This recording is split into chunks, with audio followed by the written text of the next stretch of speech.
Hey everybody, what's up and welcome back to today's video guys. And today guys, I'm going to go ahead and be showing you how to go ahead and create a fillable form in Adobe Acrobat.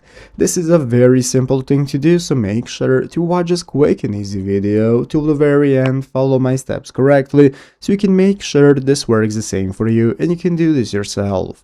But yeah guys, let's get straight into it. So the first thing we want to do is to go ahead and open up the official Adobe Acrobat program if you have not already. So if you do not already have it downloaded, what you want to do is go ahead and open up the official Adobe website right here, adobe.com, if you have not already. And from here you can access the Adobe Acrobat section where you can find the installation. So go ahead and download it and get started installing it. So once you've installed it and open it up, this is going to be the home page. This is the main page from where we can get started. And here in the home page, you're going to be able to see the recommended tools section, which is great for beginners to be able to take a look at all the tools that are at their disposal. And so let's go ahead and take a look at how to create a document you can fill out and a form. So basically you have the create a PDF option right here. This is going to be the one option that we want to use for the specific use case. And here we have an article on how to make a PDF fillable. So you can create fillable PDFs from any file or make an existing PDF fillable. And here we have the step-by-steps on how to do it. So you're going to select your file or scan a document and add new form fields. Then you can change existing text box or images, you can click edit in the toolbar and save your fillable PDF.